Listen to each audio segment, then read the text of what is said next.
Good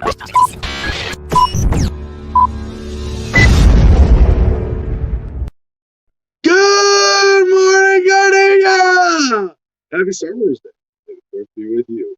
We got a great show lined up, few big blocks, and a new co-host, ladies and gentlemen. Ant Ralston joins us today, who you've heard on the show before, introducing himself in the co-host chair for the first time. We've got the divorce of the Gates family. Bill and Melinda Gates going to be splitting up. Showing the way. Yeah, right. We got a police state update. All the crypto stories we didn't get to yesterday. We got drones. Remember, I told you, Kroger joins the drone delivery race. Yeah, I mean, Kroger is always like, Joey, what do you think of Kroger? Joey Lee and Mary Jane in studio. Like, just quick, off top impression, Kroger, grocery chain. I love brand. Them. I love them. I absolutely am in love with Kroger. I've actually made a post on Facebook that says there should be a Kroger in every town and this should be in the Constitution. Compared to Safeway? Yeah. Really? They get natural. They get local beef and local produce, and Safeway, I don't think they do that. I'm sure some, but wow, all right. Mikey Miller, hi. I don't know, that's interesting. So Kroger bolstering its brand image, being the first possibly to deliver groceries on a large scale by drone. We've got news from Warren Buffett and, of course, the Good News Network news of the day from this day in history. A lot of good stuff. But first, producer Jim. Good morning. How's it going up there in Gardenia? Excellent. Still recovering from an intense weekend, apparently. It's probably getting real quiet now that the crowd has dispersed, huh? Yeah, well, we had a couple come back. A couple stragglers left some things behind. They had to come back and pick up this morning. But other than that, yeah, no. Getting back into the rhythm. One of the stragglers that left some shit behind. I got a little sign that says all you need is love and a dog. Oh, that's right. Oh, no, I would have had that up here. Yeah, no, we're putting that up here. Sorry. Yeah. It works. It works either way. And there's another light thing I got, like a little thing you hang up on the wall and put plants in it, and it's got a grow light above it. Yeah. I know where that is. We'll get it. We'll take care of it. You could probably use there too. Somewhere. It'll be here. So everybody watching, I don't know if you know yet, but we have a public Telegram channel that everybody's welcome to. You can find it at t.me/Adam versus the man. You should definitely check it out. Every single link to every single article we cover and don't cover is in there. So you can check it out and see what we did cover and what we were going to cover if we missed it, and keep yourself informed, keep yourself, I don't know what the word I'm looking for. I lost my word. In the know. Anyways, we're informed. There you go. If you're interested in, we're going to have a comment contest today, I'm sure. So Ed's spinning his mind to think about what the comment contest is today. And whoever wins that comment contest is going to win access into the private producers club, which is a Telegram messenger group that we have. That's the private invitees only, or you can go to adamversustheman.com and click the Patreon link and buy access into the private producers club. We got different levels to support the show: $1, $5, $10, or even $50 a month.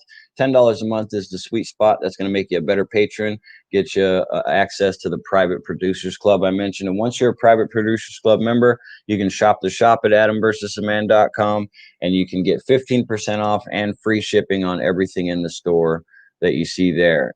For more discounts, you can click on the Cigar Federation link that you see at adamversustheman.com, and you can shop that entire website and use promo code ADAM10 to get 10% off of your entire order. Great selection of all kinds of exotically flavored cigars on cigarfederation.com. So check them out. Take advantage of the 10% discount with promo code ADAM10.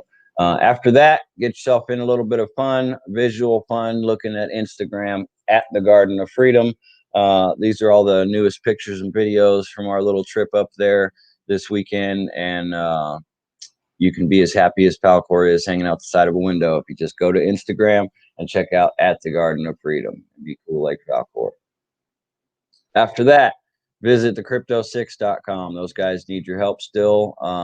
As we all know, the government moves slow as snails.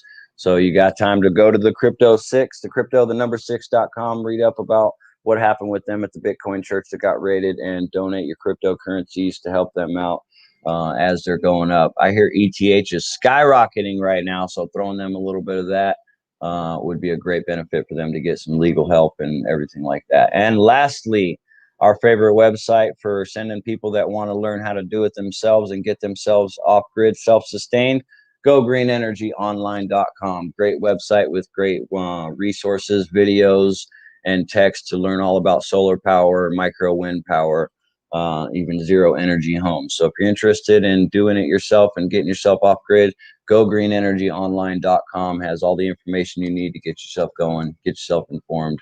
Gogreenenergyonline.com. All right, let's bring our new co-host Ant up on screen here. Good morning, brother. Hold on, I am having here. There we go. There you go. Hey, what's going on? Excellent, excellent. Are you behind the scenes on the comments this morning too? I am trying to get there. Like I'm having some technical issues with my laptop, but I got my phone running and my laptop running. I'm trying to get on board here. Awesome, man. We got Mercedes and Ed as co-host team captains, also backing you up and helping out with comments. I would hope keep them flowing today. And do you have a comment contest in mind? Hey, I was thinking, about that yesterday, and somebody put a meme on there. If I went to jail, what would you think I went to jail for? So I thought, that would be a good one. If Adam went to jail today, what do you think Adam would go to? Why was he arrested if he went to jail today? I love that. You rephrase that as, what's the next thing Adam's going to get arrested There we go. for? Exactly. Right? Exactly. I like it. Okay. All right. That's good troll food. Mm. I hear the trolls going crazy in the comment section on that one. Yes. What is Adam going to get arrested for next? So many different ways you could go with that. Although, you know what I've always wanted, and I'm gonna spoil one potential answer here, but I've always wanted to get charged with inciting a riot. I thought that's sort of like an activist badge of honor. Like, you led a physical battle against the state. You incited a riot. I got banned from Facebook for that. I got a 2-week Facebook ban for inciting riot and violence. You can incite riots on Facebook now? The Facebook. Supposedly, I guess Zuckerberg thought that I was inciting a riot because I was being sarcastic and mentioned something. I was like, well, I hope they'll burn all of Washington, D.C. down. Well, that was inciting a riot, apparently. So I was like... I'm surprised, by the way, you want to burn D.C. down. That's a one-person job. Like, burn D.C. Yeah, down. it takes more than one like person. the match in the right place. Especially with all that marble and that rock and brick. It's kind of hard to set on fire. Yeah, that stuff's not going anywhere. But that's. I'm surprised they didn't get you for threatening terroristical acts. And remember, on Facebook, it's not just terroristic; it's terroristical. But terroristical acts. If they were serious enough about it, we have a story about this today. What we're going to come to in the text section about social media and Donald Trump possibly getting back on Twitter. But like this thing with Facebook. They've got a guy who's issuing terroristic threats. They ban you for 2 weeks for inciting a riot that isn't even really relevant to this necessarily. And and they don't report you to the police. You didn't get a call from the FBI or anything, did you? No. So whenever they were doing their Trump riots, their Trump riots, I said, I hope they burn it to the ground. And that's all I said. Oh, okay. So it's connected to a riot in that sense. But now incitement, like, because you wrote something on it. I'm in Texas. Not in Washington, D.C. Yeah. I don't have anybody in Washington, D.C. that I know. But I make a statement and I'm banned for 2 weeks for it. No. So I'm thinking last night, Joey and I were driving home and we were listening to the Anthony Jeselnik bit where he talks about why he makes fun of tragedies like the day after. And one of his examples is the Aurora, Colorado shooting where he tweeted, so other than that, how was the movie? and then after the Boston Marathon, he wrote, you know, guys, there's some lines that just shouldn't be crossed, like the finish line. Oh. Yeah. Yeah, But he says nobody knows who won that race. All we people, know people, it's just the bomber. That's all we know. people criticized him for making fun or making things, you know, making light of the victims. And his point is, when shit like that happens, I've never heard of anybody putting on a tourniquet, looking up, going, "Hey, man, are we trending?" No. When victims are doing victim shit, they're not checking Twitter. No, this is for all the people who say, "My thoughts and prayers are with the victims." And it's like, hey, while everybody's out there suffering, don't forget about me. And he's like, yeah, It's like, fuck those well, your people, right? thoughts and prayers are sure gonna heal that gunshot wound, right? Yeah, exactly. So it's sort of like, how can they get you from inciting a riot? On the day of the riot, I think the people on the ground are busy doing riot shit. Exactly. Yeah, maybe they're looking at their phones, but inciting a riot for that, yeah, no. But the sad thing is that if it was, and this is the revelation, your story gives me the opportunity to reveal what social media control and censorship is about, because it's not about stopping you from inciting a riot. It's not from stopping the riot from happening. It's not from stopping the terroristic act of burning down Washington from happening. It's to make it so that we don't talk about it on their platform.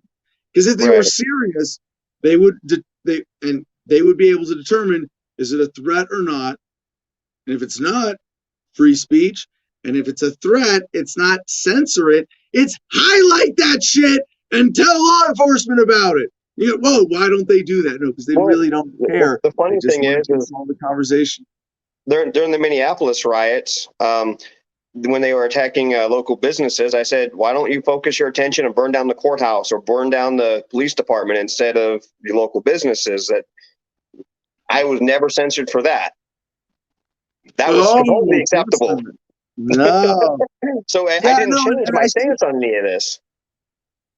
there's now you could, if you want to take the benign view of Facebook and Zuckerberg on this, which is very unrealistic, you could say, well, maybe the algorithm just has certain things that catch this and not that, and you go, no. They have trolls of police officers on Facebook. I don't mean like police officers doing things. Facebook police. They have the Facebook police, and they are given direction on what to squash. That gets killed. That part of the conversation gets killed. This part doesn't, right? Exactly. All right. So, exactly.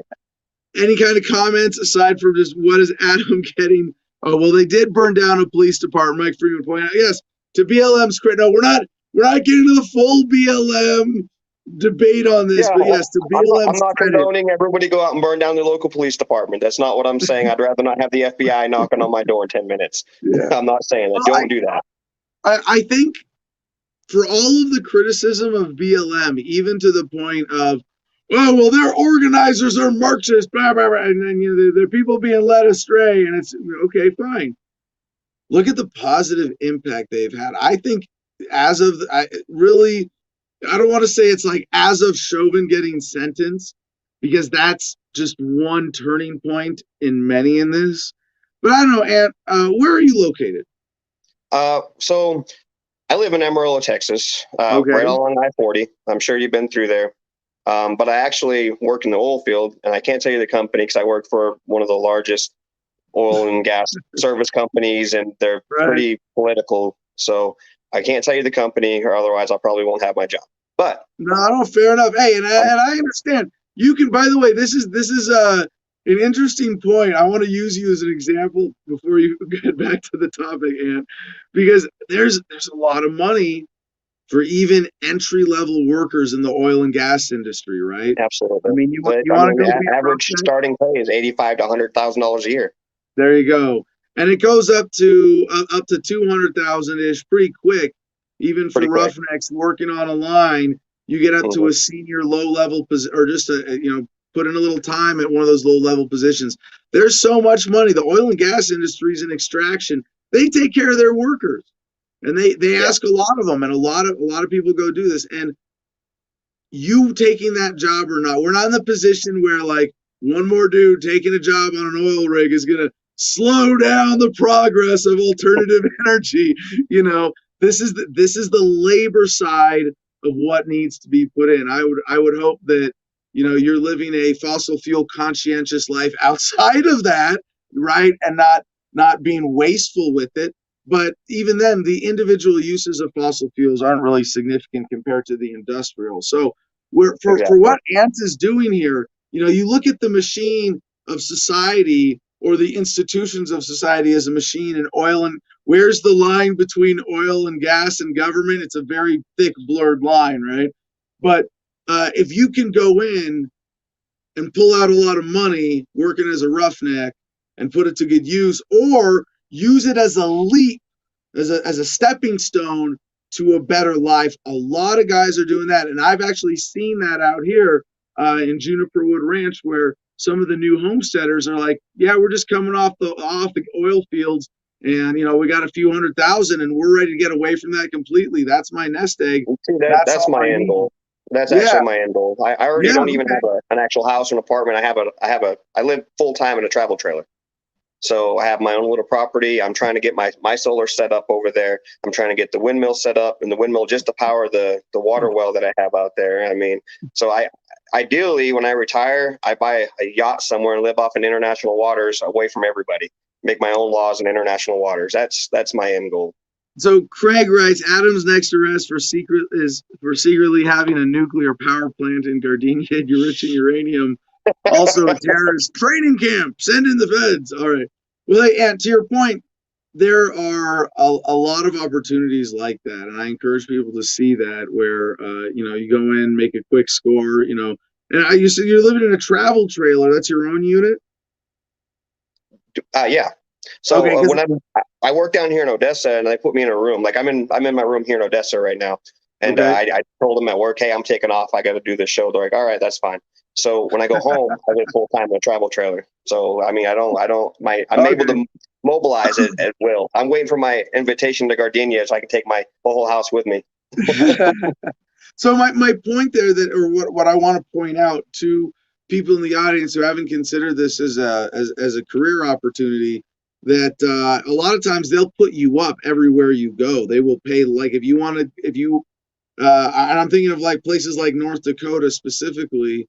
I don't know what the situation is there, but it's anytime there's a surge of extraction efforts, oil and gas companies install man camps. You know, big, long, where I'm at a man camp. Luxury one-man trailer units, right? Is that fair? Well, this is, of course, my luxury. Hey, luxury compared to a military barracks, right? I mean, it's comfy. You know, you got essentially what you need right there. So for a lot of young men, you know, not a lot of women in that line of field, are there, on the ground? No, there's not. Yeah. Yeah, I bet there are a handful though. They're pretty hardcore, right? Oh yeah, the ones that are out here, they're definitely they're definitely the kind of women that they can hold their own. Yeah, it's a very either you can do the job or you can't kind of industry. And if you're you know, a fully capable person, if you can lift a 50-pound bag of whatever over your head is the standard, right? You can make a lot of money going doing a short term, even in oil and gas. So. I guess if you have questions for that, you can put that in the comments. We'll get to those with Ant as well. Checking back in about 40 minutes. Again, tell them the comment contest. So comment contest again is going to be, what will Adam be arrested for next? So let's see those comments, and you know, I guess I'm just interested to see what people think. All right. Well, with that, let's get to our headlines. First up, CNBC.com. And this headline really just reminds me that America is good at two things: war and divorce. And historically, that's kind of how our country got here, right? Fuck you to the king, we're out of here. I guess we were the woman in that relationship. But we were a free woman ready to. Yeah, well, I'll stop with that. That analogy could get really weird. But yeah, Bill and Gates, Bill and Gates, Bill and Melinda Gates. This is the headline from CNBC. Bill Gates. Oh no, sorry. First from the Guardian, the Daily Mail. Sorry, Jim. We got this. I was trying to read into these stories too much for the show. Daily Mail. Bill hires Warren Buffett's 97-year-old lawyer pal in $130 billion split from Melinda. Gates enlists helps of the broadest thinker he's ever encountered. As it's revealed, there's no prenup, and 27-year marriage is irretrievably broken. Bill Gates, 65, announced on Twitter on Monday that he and his 56-year-old wife, Melinda, are divorcing. He has hired Charles T. Munger, a 97-year-old LA-based business lawyer and philanthropist. Both of them worked at Berkshire Hathaway. Gates served on the board until May 2020. Munger is VP there. Munger is not a family lawyer. His expertise is in business, real estate, and investing. In the 1950s, he lost all his money to his first wife, Nancy. He recovered to become a billionaire. And Melinda described her marriage as irretrievably broken in a divorce petition viewed by Daily Mail. The petition revealed the couple did not sign a prenup when they wed in 1994. And at the time, Gates was already a billionaire. Founded Microsoft in 1975, made his first billion in 87. Since then, they have amassed a combined net worth of 130 billion, raised 3 children together, and their eldest daughter, Jennifer, 25, responded to the news on Instagram and revealed the family has been going through a challenging stretch of time. No kidding. Now, this is one of those stories where, like, it's happening. This is news. We know it's happening. As far as I'm concerned, the more interesting part of the story is how it plays out. And I wonder if you're Bill Gates, because it's not like it was a very interesting divorce situation where we are testing the current legal framework of divorce, which is disgusting the way that is done in this country, but also what Bill does in trying to defend potentially or hold on to her, where they just goes, no, let her take half, right? And it's just a matter of they fight over how much is half, right? Mike Freeman, Adam's next arrest for going to take his meds and doing terrible things to hamsters with a fork. All right. Okay, so back to a more pleasant subject, divorce. Yeah. This is so they've also got 3 kids. Let's see, how old are they now? The oldest is 25. The younger, they're all like adult-ish kids as far as I know. Are they all over 18? Let's see. Yes, 25, 21, and 18. So there's no custody involved. This strikes me as like an oddly typical divorce, except for the number being so big. Like, they've been married long enough to have a brood of kids and see them to adulthood. Very sort of typical upper middle class American success divorce story, right? We built our lives together during this phase. We built a business. We did a charity. We've got 3 kids. We can let the kids go. And now and apparently, like, this is one of those amicable divorces, right? They're still planning on working together legitimately as chair and co-chair of Bill and Melinda Gates Foundation. Robbie, Bill will transition into Belinda cut off his tongue and upload it to the cloud. Yeah. Geez, yeah. I told you we had good troll food today, but goddamn. Now, follow-up story is the one I meant to cover from CNBC. And this is where I really relate to Bill Gates, and I think as a way of thinking, right? So Bill Gates listed pros and cons of getting married on a whiteboard. What that says about his relationship with Melinda, by the way. There's Craig Adams arrested for trafficking menthol cigarettes. See what you did there. Yeah, very well. So there's a Netflix 3-episode series called Inside Bill's Brain, and the documentary's director Davis Guggenheim is seen playing cards with him, and he says when Gates wins a hand, "You are lucky in life, and you are lucky in war," and Gates says, "And love too." And yeah, they call them a centibillionaire. That's it. Centibillionaire is in 100 billion. Yeah. I guess if you really want to be cool and get 10 billion, you can be a decabillionaire, right? Centibillionaire. And then there's no word for 1,000 billionaires or 1,000 billion because that's a trillion. Okay, kids. Steve Vincent W. Sex in the Gates bedroom. Oh, you're on my hair. There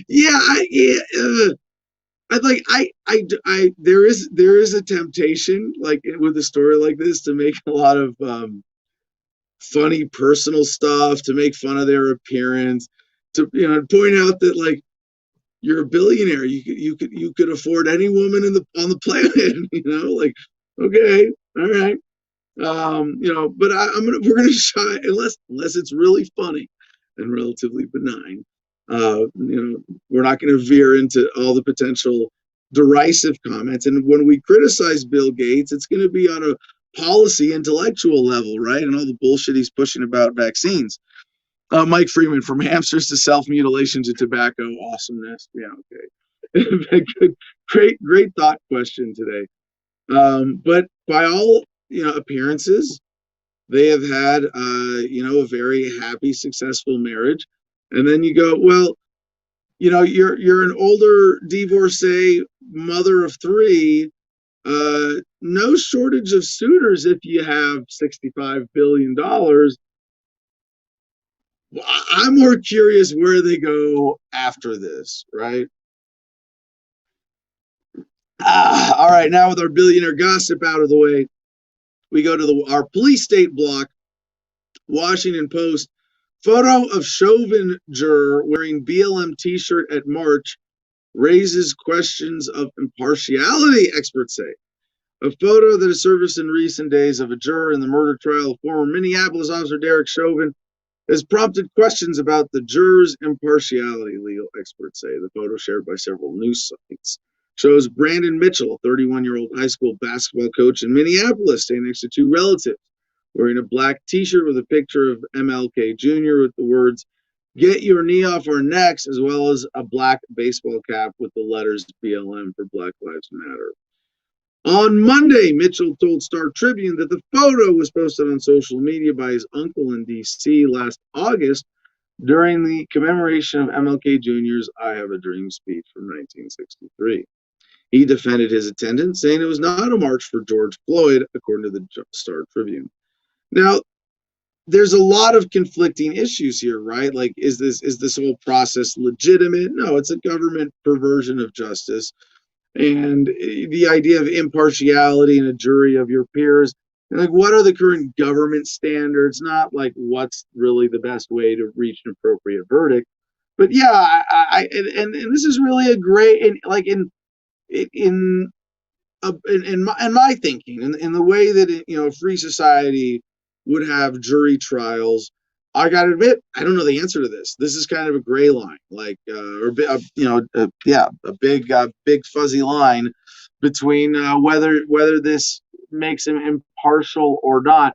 And it's not, are you impartial? Because that's bullshit. There's no legitimate, like, it's just like objective journalism. No, it's a myth. But can this juror be impartial? Can they objectively weigh the facts and vote based on this? And I think that's a separate question, where jury selection is a legitimate part of the process.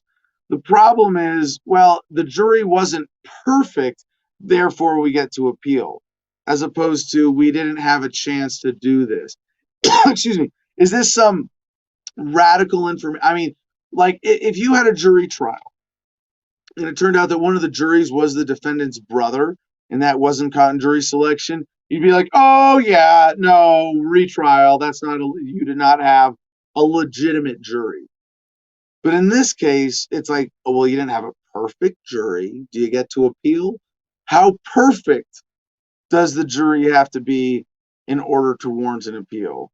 And this is like, I think BLM really overall, as a movement, deserves a huge pat on the back for everything that they have accomplished. I'll say I'm part of it in that sense. Yeah. Success has many fathers, but failure is an orphan. No.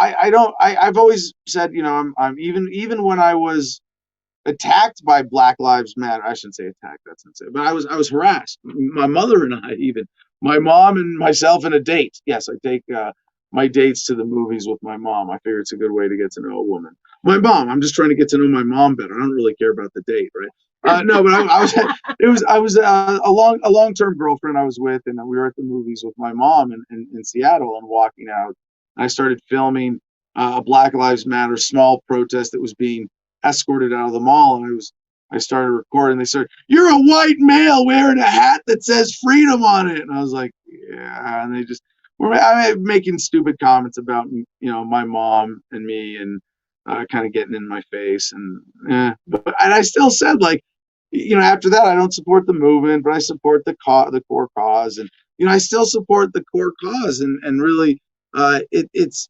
the trick with Black Lives Matter, looking at it as a libertarian, like, obviously we support the core cause generally, we as libertarians, speaking for us as a collective, of course, whoop-de-doo, Adam's next arrest for smoking too much weed. No such thing. But as libertarians, we agree, we are able to look at the law enforcement system objectively and say, yes, there is, whether or not you want to call it systemic racism, I say yes. There is a way that our legal system hugely disadvantages Black people, that leads to more of them dying for those unnecessary reasons. So to say Black Lives Matter is to point out that the system operates as if Black lives don't matter. Let's do something about that. In that sense, I'm absolutely on board, part of that movement.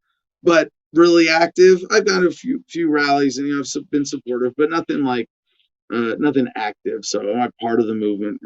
Barely. First domino, Adam will get arrested organizing the community of Gardenia into an all-night dance party. Feds are mad nobody invited them. Yeah, no, it's after COVID curfew. Yeah, like we covered some of this, the France. It was France, how raves after curfew have to get busted by cops. All right, we'll start our raves in the morning when we're done doing drugs then. Do drugs all night at home, front load, be ready to come out raving super hard at dawn. Yeah. But what I was getting at is that the effort of BLM as a whole, whether you like certain aspects of it or not, is largely responsible for really what over the last year. I mean, I think COVID was the trigger. COVID and George Floyd were the triggers for a long overdue de-escalation of the brutality of the police state. Bigger driving forces would have been BLM over the years, but also technology. And that technology is maybe even a more fundamental underlying factor. But the technology, as I've always said, means nothing without deliberate conscious use. And in this case, combined with the opportune moment of filming George Floyd's murder, you go, okay, wait, is it wrong for me to call it a murder? Because he's been convicted, but what do I define murder as versus what does the state define murder as? Who cares? It was definitely an unjustified killing. I thought it would be more in the category of negligent manslaughter. But I'm not going to cry if he gets sentenced to too many charges, right? Who knows how many people he locked up who were innocent. But yeah, so still stuff to play out in our, in our Derek Chauvin trial, and how that actually affects this. But again, we've already seen the positive results here with that story in California where a cop was punching a woman in handcuffs and two other cops pulled him off. Sabong. Chauvin was already slated for protective custody, hence the plan by DOJ to arrest him if he was acquitted. A mistrial has already been declared and sealed by the court. No, I mean, the state doesn't want to throw Chauvin completely under the bus. They want to, if anything, at this point, they want a mistrial. They want a retrial. And they're going to, looking at their Praetorian Guard police force class going, look, we had to make a sacrificial lamb of this guy for a while, but watch how this plays out. Don't worry. Within a year, we'll show you he's in some, we'll just give him a new name and disappear him for protective custody. And we'll tell the public that, he's doing 20 years and then going to, I'll be out in a year. Yeah, that's very possible. But even now, let's celebrate the fact that even now, to get away with that, they do legitimately have to keep him locked up to get through the show trial. It's not just, oh yeah, you murdered a guy, desk duty for 2 weeks while we fill out the paperwork for that, appease the protesters, and you'll be back on the street. That's how it used to be. That, and before that, it was, what incident? We didn't get any video footage of that. We're going to have to take the officer's word over yours. All right. So our next in our police state update, cron.com from the Washington Post. In South Texas, frustration with high-speed chases, increased crime exacerbates political tensions. About 300 yards from the LaSalle County Courthouse on Main Street is a fenced-in lot packed with stolen pickup trucks, SUVs, and minivans that were mostly stolen in major cities and gutted of their seats by smugglers looking to transport migrants who illegally crossed the border. Some of the vehicles were hastily painted white to blend in with vehicles headed to oil fields. Yeah, although Katuya is dozens of miles from the border, it is close to a Border Patrol checkpoint that smugglers try to avoid by using back roads, going off-road, crashing through ranch fences, and driving dangerously fast before crashing or abruptly stopping. The doors of the vehicle then flying open and people dispersing in all directions. It's a people bomb. Explode like a clown car. Some degree of illegal immigration, human smuggling, and organized crime has long been part of life in Mesquite Country, especially along the busy Interstate 35 corridor. But South Texas law enforcement officials say it has increased in recent weeks, and hazardous high-speed chases have become a routine occurrence in rural communities. Tiny law enforcement agencies, such as the one here in LaSalle County, act as a second layer of border enforcement apparatus that tries to stop smugglers, drugs, and undocumented immigrants before they disappear into big cities. I'll just rephrase into real languages you can understand instead of the statism. When they say tries to stop smugglers, drugs, and undocumented immigrants, trying to interfere with people's freedom of movement, trying to enforce a papers, please society here in the United States. And aside from what that makes possible with demanding papers in the first place, it's quite toxic to the communities that are directly affected by the extra safety risk of reckless law enforcement officers doing high-speed chases, trying to get people committing victimless crimes, which is like doubly committing a crime, right? It's one thing, you smoke pot, I arrest you for smoking pot, I'm a criminal for locking you up for a victimless crime. But if in the course of doing so, I also run over 3 babies on the way to get there, now I'm doubly criminal, right? That's modern American law enforcement in a nutshell. Oh, also, I'm accepting stolen funds for my salary and being part of the apparatus that forces you to pay those taxes. Empty. Adam versus the coyote. You mean like a smuggler? Or like an actual coyote, like I gotta beat it off with it. Why would I be versus a coyote? I'm pro coyote. Both animal and human. All right. Star Tribune, Operation Safety Net's crowd control chemical weapons pose a mystery for medical researchers. Yeah. Tear gas banned in war was used against Brooklyn Center, Minneapolis protesters. And this is what I got too when I was in Boston. It wasn't pepper spray. It was tear gas. It was CS gas. It was the crystal shit that you can see little shiny crystalline particles floating in the air when they spray it. And even on your skin when it hits you. The same stuff that we got in the Marine Corps. Despite mounting criticism about the use of tear gas and other crowd control agents, law enforcement agencies have resisted disclosing exactly what they're spraying on protesters. How fucked up is that? During recent, someone's got us, I got a lawsuit. Some lawyer here just wants to take my lawsuit. I got video and photo evidence of me getting pepper sprayed while more than 6 feet away from a line of cops, and being targeted directly personally by that. Despite mounting criticism, this was in Boston at the end of the Straight Pride March. Despite mounting criticism about the use of tear gas and other crowd control agents, law enforcement agencies have resisted disclosing exactly what they're spraying. During recent protests in Brooklyn Center over then Officer Kimberly Potter's killing of Dante Wright, Some demonstrators and police exchanged bricks and fireworks for rubber bullets and tear gas,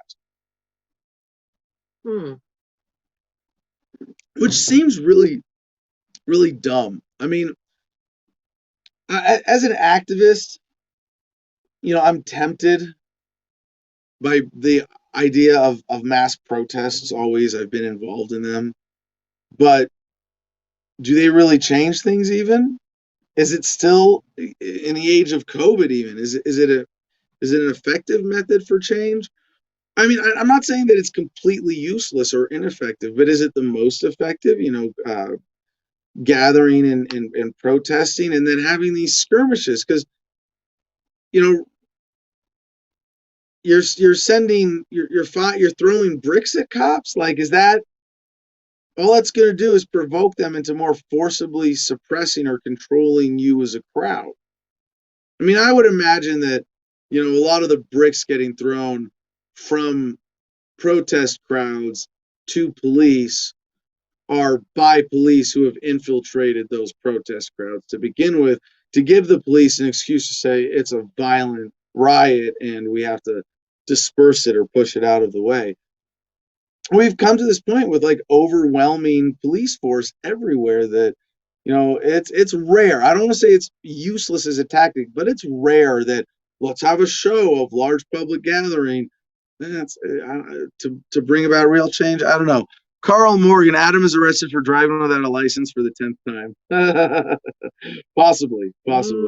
But I've driven without a license thousands of times, actually, already. I don't even think they can lock you up for a suspended license in most states now. They've reduced that. It's yeah, a violent issue that it doesn't matter. And especially now, because hey, this is a nice thing. Again, remember I pointed out like the big dynamics leading to this lessening of the police state. A big part of it is just, oh shit, COVID. Maybe I don't want to get within 6 feet of this guy. Maybe I got to prioritize. Maybe we don't want to make too big a deal about COVID taking over our jail populations. There's a lot of old people. Jail is where people with life sentences go to die. Like there's a lot of old dudes in jail. So, I mean, that would really suck too if you're in jail and then, you're at the last 5 years of your life and you're like, all right, I got 5 years and I'm gonna ride it out. I'm gonna play bridge every day and I'm gonna eat my shitty food and slowly, enjoy the last few years of my life looking out the window of this jail cell. And then COVID hits and maybe that pushes you into an ICU. Like that would really suck. So for all of those reasons, low level shit, and this also related to the drug war. Another really important confluent dynamic is that pot's pretty much legal in the United States now, right? I don't want to say that's. I know that's compared to. I'm not co-sign on this, but compared to even 10 years ago, yeah. Compared to how illegal it was, it's pretty much legal now.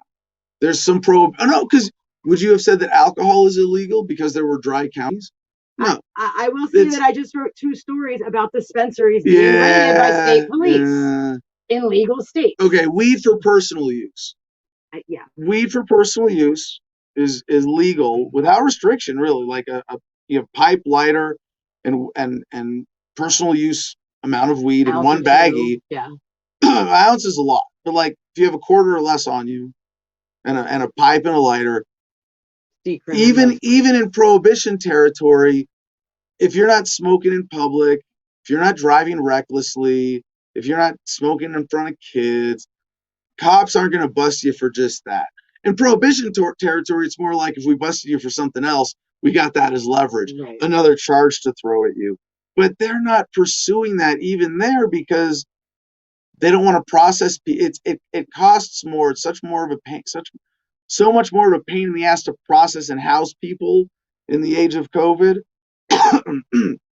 Don't worry, it's not COVID. I'm just a pot smoker. There's again a major de-escalation of the drug war, and this de-escalation of the viciousness of the police state means they can get away with so much less now. And I think let's enjoy that. Let's focus on, hey, I can kind of get away with driving without a license and a license plate because the odds of them arresting me and stealing my car for sites, for things like that, pretty low. You can't even you get know? into the DMV to renew this stuff right now. Well, the officer last time I got pulled over was like, I've heard that excuse before, not anymore. Like, okay, really, what are you gonna do? I mean, maybe eventually it turns into a misdemeanor, and they have to, and they have a warrant, and they have to like bring me in, and I'm just gonna get out and start driving again. All right, to NPR now, drug war. U.S.-Mexico efforts targeting drug cartels have unraveled, top DEA official says. And if you've watched Narcos, which is a great historical docudrama about the drug trade from Colombia to Mexico, and you realize, oh, somebody bought someone off successfully. A senior DEA official told NPR efforts to target drug cartels operating inside Mexico have unraveled because of a breakdown in cooperation between law enforcement agencies and militaries in the two countries. Quote, we're willing to share intelligence with our counterparts in Mexico, but they themselves are too afraid to even engage with us because of repercussions from their own government if they get caught working with DEA. Yeah, there's still these giant fountains of money around coke and heroin, and now fentanyl. Not so much cannabis anymore. Now the fountain has moved to corporate America, but fentanyl, heroin, cocaine. What else? What are any big ones coming out of Mexico? I think those are the. Who knows? Those are the big three. Meth. Thank you. That's it. So meth. PCP. No, PCP is not as big, but meth, heroin, cocaine, and fentanyl. These are the big four. Haven't moved over to big pharma yet. And you know what? Fentanyl's got to be the greatest argument for legalization because it's so easy for it to become dangerous when it's unregulated by the market, when it is driven underground by government. And I want to see it in the open and regulated by consumer demand. And within the consumer demand for fentanyl, there's a lot of demand for not dying because someone got the dose wrong by one dropper. Like, I know it's not dropper, it's powder or pill form, but it's so small that and this is part of the scourge that is fentanyl right now. And it's not because fentanyl is inherently dangerous. It's because the drug war is making it more dangerous. Anyway, good news from DNYUZ.com. A psychedelic drug passes big test for PTSD treatment, an important step toward medical approval. MDMA, the illegal drug popularly known as ecstasy or Molly, was shown to bring relief to those suffering from severe PTSD when paired with talk therapy. Of the 90 people who took part in the new study, which is expected to be published later this month in Nature Medicine, those who received MDMA during therapy experienced a significantly greater reduction in the severity of their symptoms compared with those who received therapy and an inactive placebo. 2 months after treatment, 67% of participants in the MDMA group no longer qualified for a diagnosis of PTSD, compared with 32% in the placebo group. So it makes talk therapy twice as effective. Wow. Psychic Taxi Flash. Adam Kokesh is arrested for bending blank of blank to an undercover federal agent. Film on 11. All right. So MDMA, I mean, I think about I was a part of this effort with MAPS, Multidisciplinary Association for Psychedelic Studies, was a big part of raising money for getting MDMA to this level of treatment. And it's like, yeah, this is happening. It's about time that we got to this point. So anyway, we're researching about MDMA specifically, and again, argument for legalization and purity and reliability of product.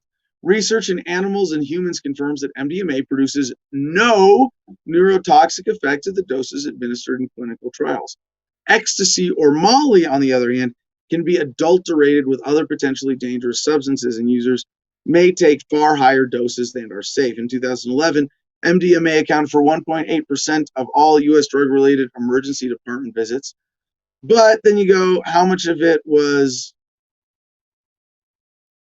not because it wasn't MDMA purely, it was It's a drug that is commonly cut with other sort of party drugs or uppers to go with it. And for some people, that's great. Like if you know what you're getting, like what's hippie flu? Mushrooms and Molly, Yeah. right? So like that's that's a really, I've never done that, and I probably should. It's a really interesting combination. But they're mixing it with stuff that's like speed or coke or heroin or just other things that can be pressed into pills and look like MDMA, and it's really not safe. But the article says, but its primary therapeutic effect may come from its seeming ability to reopen what neuroscientists refer to as a critical period, the window during childhood when the brain has a superior ability to make new memories and store them. Evidence from a mouse study published in Nature in 2019 indicates that MDMA may return the adult brain to this earlier state of malleability. An estimated 7% of the US population will experience PTSD at some point in their life, and as many as 13% of combat vets have the condition. That's an interesting, I really should know that. This is an interesting comparison because I say, on comment from Empty. I remember when I took a hit of Urban thinking, I can't wait for this to be legal. Now that it's legal, goddamn taxes. Yeah, okay, so no, interesting. So 13% of combat vets, 7% of the general population. And I've said, vets don't have a monopoly on this, just this particular form of it. And there are a lot of people who experience PTSD through relationships, through accidents, through work trauma, through, sexual assault. Well, I said relationship, sexual assault, abuse, attacks, mugging, just random violent attacks, even car accident PTSD. That's a big one, right? So, but it's about, so to know as a matter of scale, 7% general population, 13% among combat veterans. So, and it compares this in 2018, crazy number. Not 2018, that's a normal number. The U.S. Department of Veterans Affairs spent $17 billion, that's a crazy number, on disability payments for over 1 million vets with PTSD. Talk about treat the symptoms, not the problem. I remember with MAPS, when we did that fundraiser in San Francisco, they were trying to raise something like $14 million. I was like, fuck, it's a lot of money to raise. It was like, yeah, you should, because this is what it's coming to. Instead of spending $17 billion on disability payments, spend a few $1 million on fixing PTSD. Oh, I don't know. We don't want to do that because that might empower veterans to fuck with government, because if the troops defended freedom, they'd attack the government. The Sun with this next headline: CIA shooting. FBI agents shoot armed suspect at gate of CIA headquarters. After suspicious vehicle sparks security panic. Isn't that funny? FBI responds to CIA headquarters for something that's just a suspicious vehicle. An FBI agent shot and wounded an armed suspect after a suspicious vehicle drove up to CIA headquarters in Virginia. Both CIA and FBI responded after an unauthorized person with a weapon tried to drive past the entrance. Is it Langley in Virginia? Oh, where's Steve? Stan Smith? Yeah, right. Stan Smith, American Dad, right on the flagpole. NBC News reported that the person was stopped at the entrance gate by armed guards after trying to enter the facility without permission. The FBI confirmed in a statement on Twitter on Monday evening that a person was wounded and the incident is currently under investigation. So, yeah, interesting to see where this goes. Maybe we'll have a follow-up report when the story is explained. But for now, that's all we got. All right, you ready for some crypto news? And this is actually like a few days old. Dogecoin has been going crazy since then, but Decrypt.co had this headline on the first. Dogecoin up 12% as influencers keep money flowing. Twitter, Instagram, and YouTube influencers are helping Dogecoin fight its way to the top. I don't know if it's ever going to get to the top. But one of the things what's it at right now? Is Jim pulling this up? What's 53 cents? 53 cents each. And I remember buying like a ton of Doge, like when it was fractions of pennies, and selling them. I'm missing this bull run now, but yeah, this was Friday they were saying it spiked to 35 cents. Now it's 53 cents. So, and the other thing is, this could be a bubble. It could be Elon Musk is hugely behind driving this. If suddenly Elon Musk says, "Oh, Dogecoin's just really a joke," the focus should be on practical currencies. And I think he's more. I don't think he would ever do that, but I think he will let this fade away. And the question with Doge is, will it? Because it has no unique crypto function. It's just a bunch of code called Dogecoin, right? And it's kind of a fun joke, a side coin to promote cryptocurrency overall, but at any point it could go to zero. And that's the thing about any crypto. So I don't know. I think it's a fun one. I like it because it's fun, and I promoted it back in the day when I had some. But yeah, either it's going to be a joke that goes parallel to, like, how much do you have in Doge? How much is it worth to be in on the joke versus, it's really exciting to see cryptocurrency going through this phase of maturation. Speaking of which, Bloomberg at Yahoo has our next headline: crypto's shadow currency surges past deposits of most U.S. banks. We're talking about Tether here. Tether, the crypto stablecoin backed one for one by fiat currencies, surpassed $50 billion in circulation, a sum that's more than the insured deposits at all but 44 of the thousands of U.S. banks.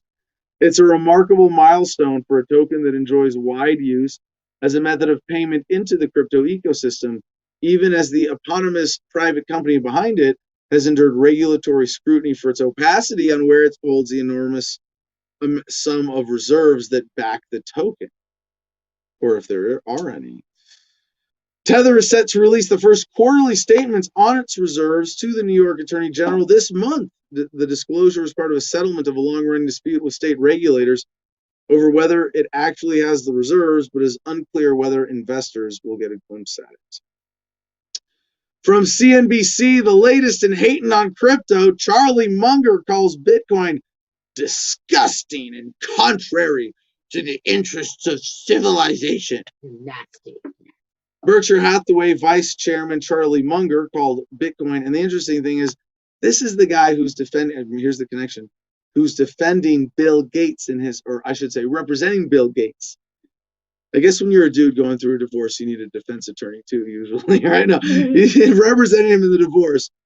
Berkshire Hathaway Vice Chairman Charlie Munger called Bitcoin disgusting and contrary to the interests of civilization.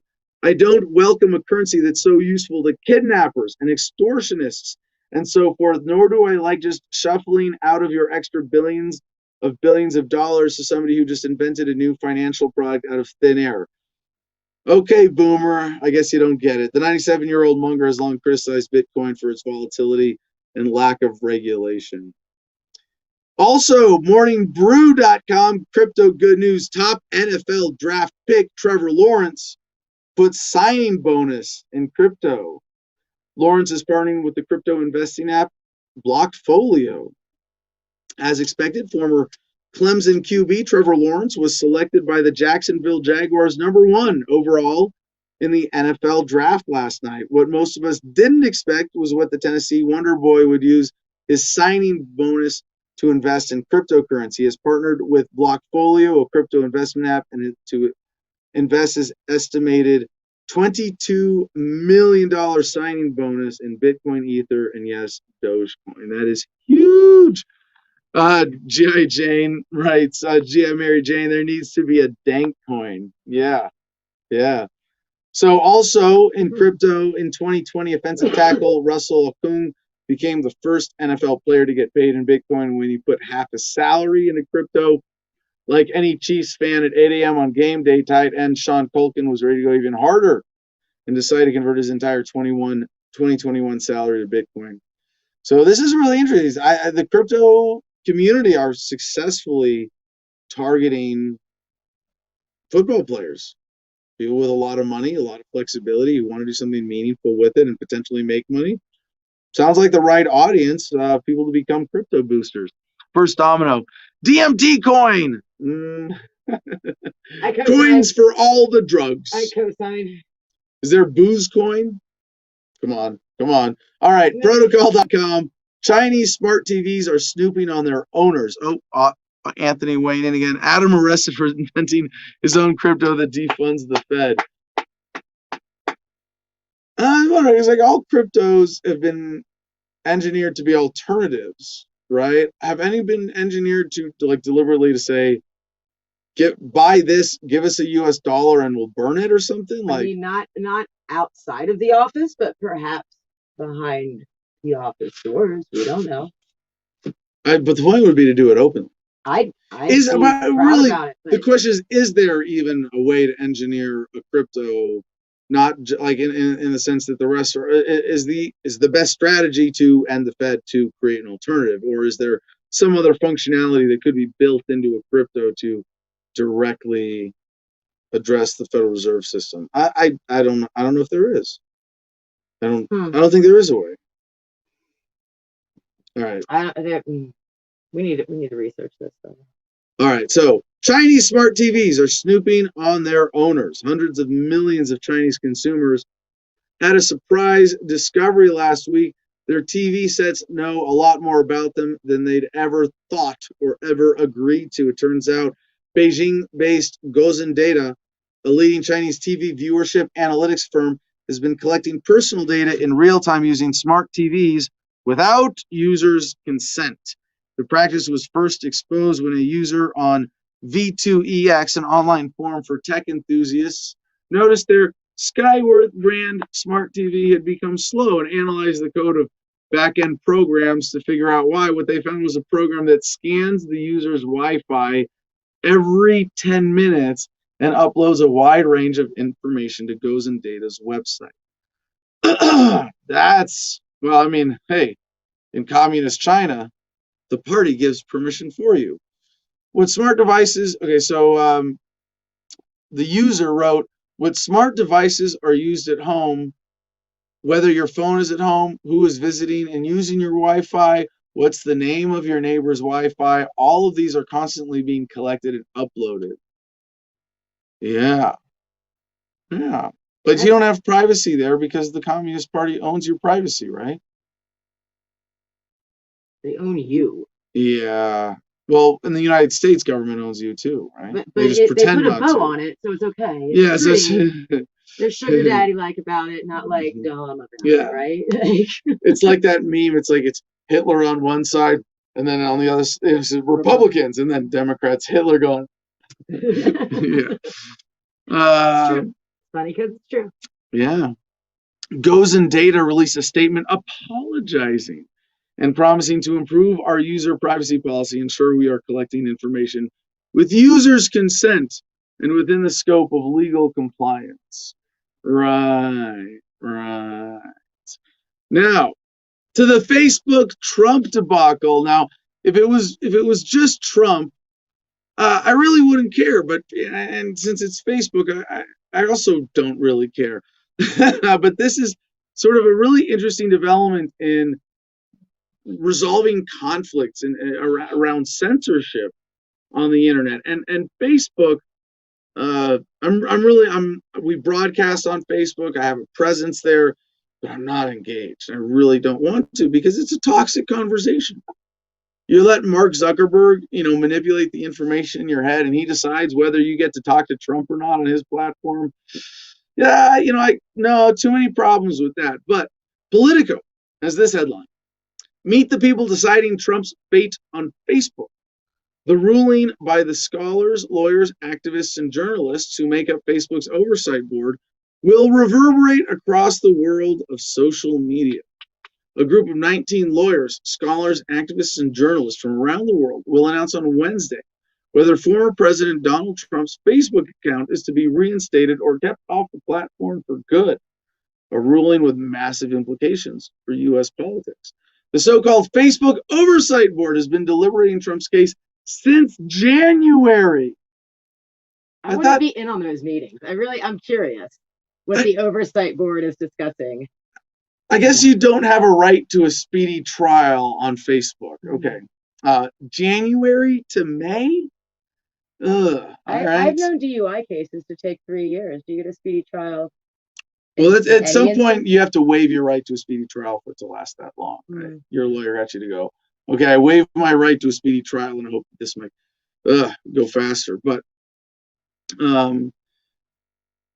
since January, when he was booted off after the January 6th siege on the Capitol over fears he might incite more violence, their decision could give the former president back one of his most powerful megaphones or muzzle him permanently on yet another major social media platform. The funny thing about this is how stark the difference is. If they just say inciting violence, if you're president, you can incite and direct and order and execute as much violence as you want.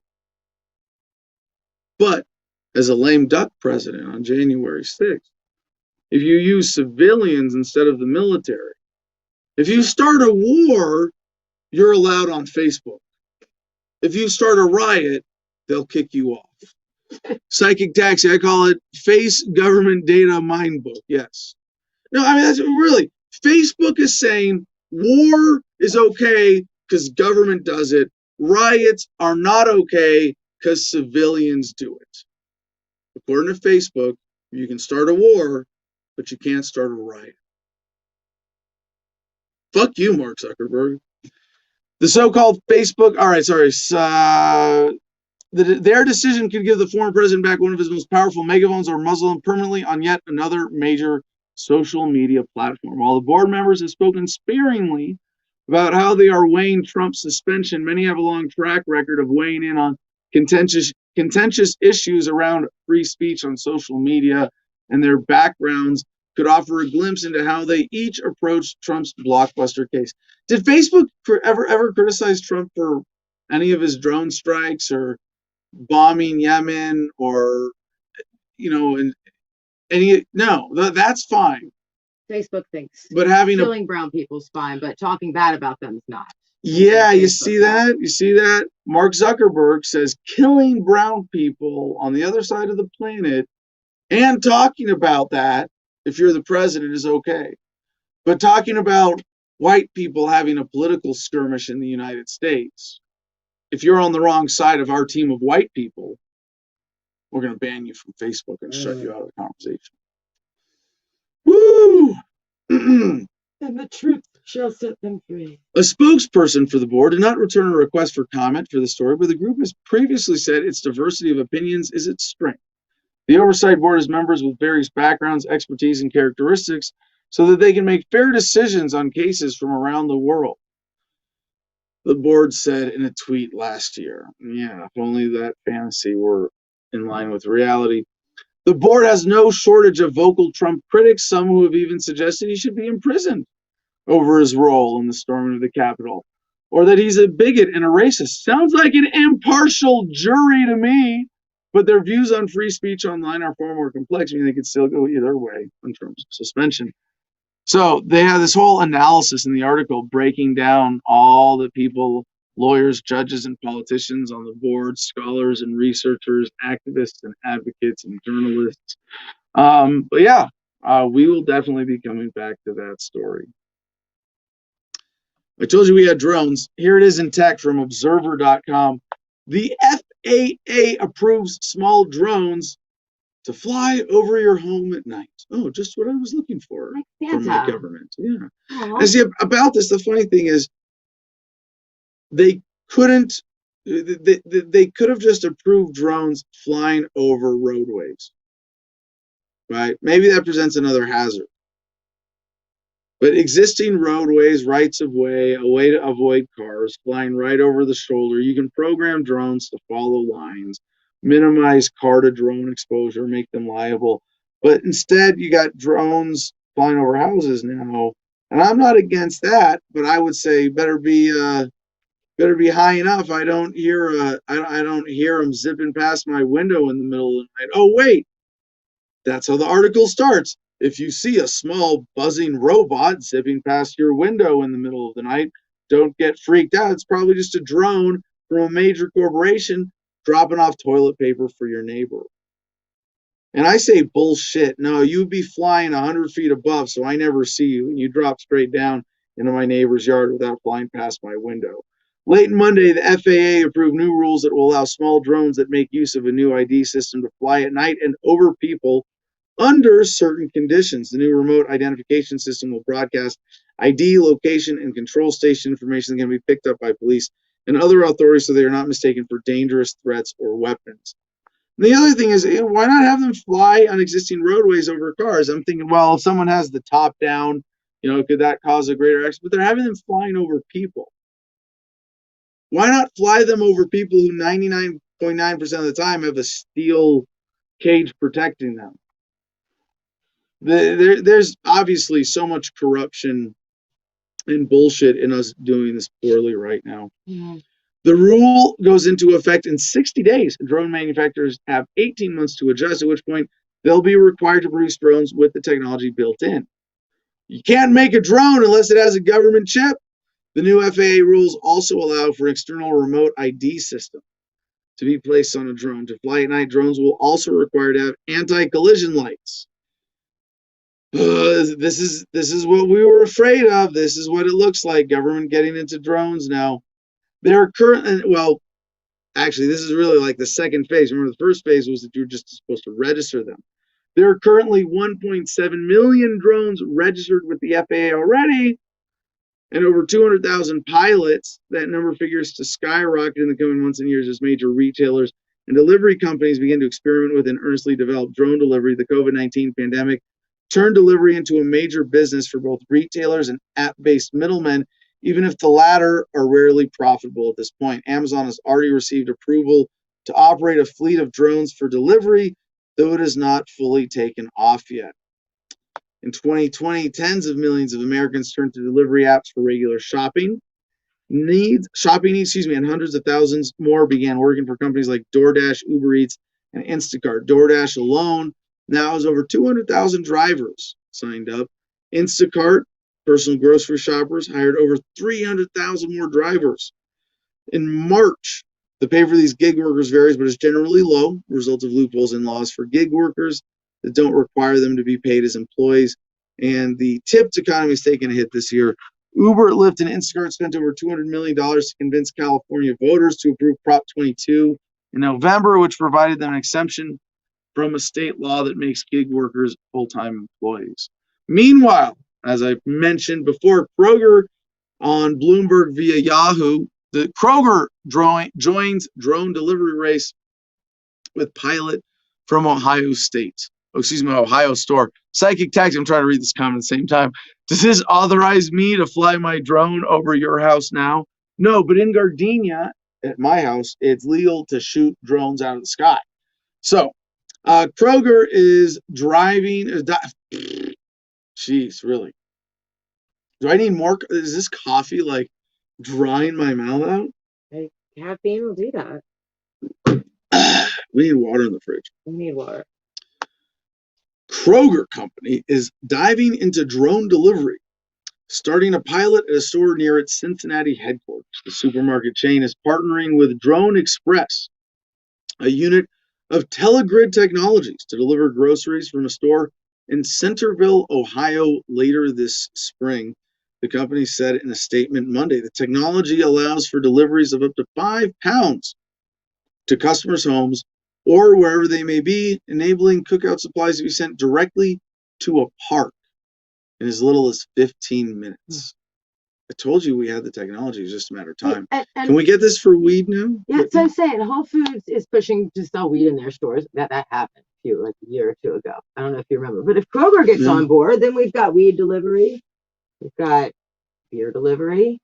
We've got food delivery, vitamin delivery. They'll probably make it illegal to do alcohol because you can't confirm ID visually with. Well, then weed's out, and that's unfortunate. Well, until you get a camera on a drone that an operator you can hold your eye. Face ID. Okay, so this is a big I told you so for me going back to the start of the show, like in 2013, or I should say like after the, I remember talking about this in the basement in Virginia going, we're going to have taco copters and food towers. Taco copters. No, think about this. If you have a machine that's a kitchen, that computer controlled can produce any dish you want. How big does it have to? Can we do that? Yeah. We have the technology You for could that. probably do it the size of a mini fridge, right? And it can spit out your custom order in a styrofoam box, load it onto a drone, and send it anywhere. So why not have food towers with drones? Drones just pick the food is generated in the base of the tower and lifted up a conveyor and put on your drone and blown to your house. Like any food you could want. Yeah, at that point, like, do restaurants start going out of business? They didn't even have that in the Fifth Element, dude. That's some high tech. But that's happening. Like, they're already saying cookout supplies directly to a park in as little as 15 minutes. Well, how many grocery stores sell hot prepared meals already in their deli section? What? Or Walmarts with Subways and McDonald's built in.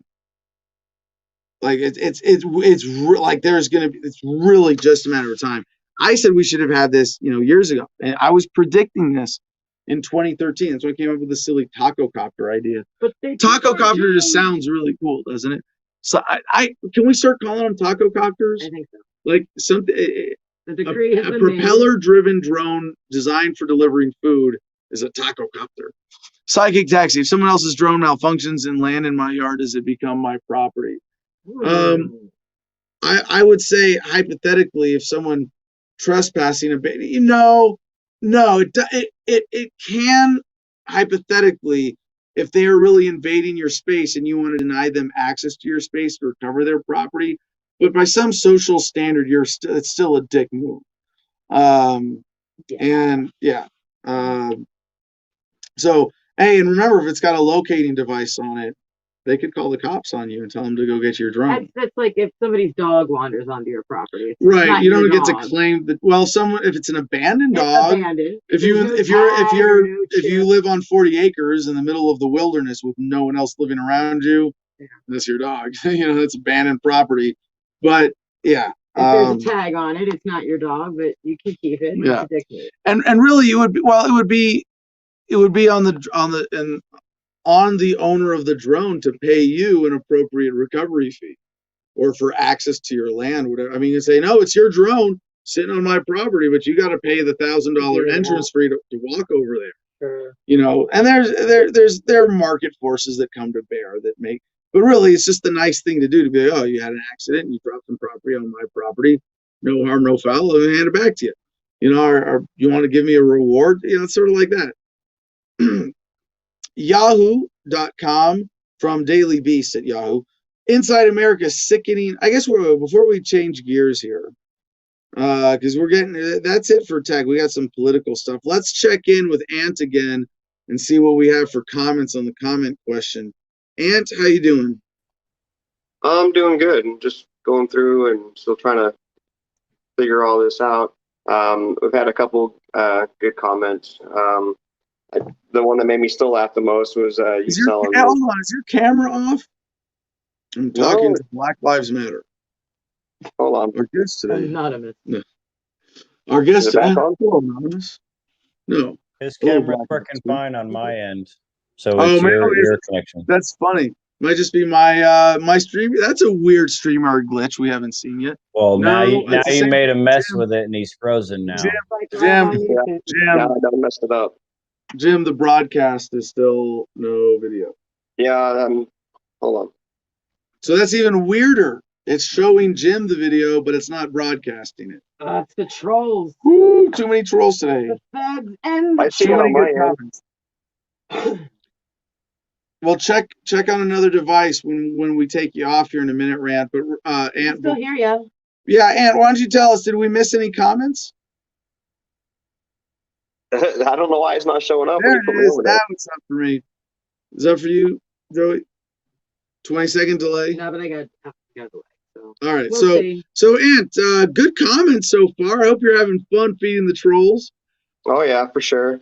The one that made me laugh the most was you arrested for selling menthol cigarettes with the ban on menthol cigarettes.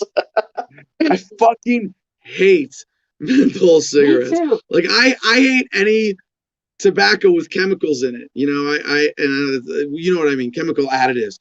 But like any cigarette with a filter is gross. But menthols, that's like twice as gross for me. So I was going through my company truck just the other day, and I was cleaning it out, and somebody had left a full pack of menthol cigarettes. I thought about posting them on eBay, see what I could get for them. Yeah, wait, is it a whole pack? Like, Yeah, in the whole wrapping unopened pack. seal? Yeah. You should save it as a collector's item. I literally think that like little old ladies everywhere are going to die from this anxiety attack. Like little old ladies love their menthols. You know what? It's what's really interesting. Yeah, because not just black people. There's a lot of older voters who smoke menthols, right? There's a decent chunk. Older women, you think specifically? Yeah, young kids too. Whenever I remember when I was in school, that was the cool Yeah, but thing. kids Smoke don't menthol smoke, cigarettes. so fuck them. They don't matter. My mom's a Whoa. 2-pack a day Salem. She's going to have a heart attack if this passes. Like that's what's going to kill her, not the cigarettes, but banning the cigarettes and the anxiety from the ban. Yeah, that's what's going to happen. And this would be national. This would be really interesting because then Texas has already raised the smoking age at 21. I thought Maryland did that too. I thought that was federal. You can graduate boot camp in Texas and not be allowed to smoke a cigarette. I think Exactly. Government. So the smoking age is state to state. That's right. That was like 2 years ago. They raised the nicotine age to 21 nationally, didn't they? Is it nationally? Because I thought it was still state to state. Yeah, December 20th, 2019, President signed legislation raising tobacco. Yeah, it was Trump. It was fucking Trump. Fucking Trump. Fucking Trump hates the military, right? Trump. Yeah. We can go die. We can go die and shoot brown people in the Middle East, but we can't smoke cigarettes. Military is exempt from that. All right, so Ant, are there any? Who's the lead in the contest right now? What's the best? Is it for selling menthol cigarettes? I thought there were some funnier ones. I also like the one where they said you get your dance party just because you've already been arrested for dancing. Yeah, well, who was that? You got to remember names. You got to remember usernames here. I'll have to go back and look. Keep the comments coming. What's Adam going to get arrested for next? Ant, you're doing a great job. Back to the headlines. Daily Beast, at yahoo.com, inside America's sickening forced marriage epidemic. What? And I was like, that's a thing? That's a thing?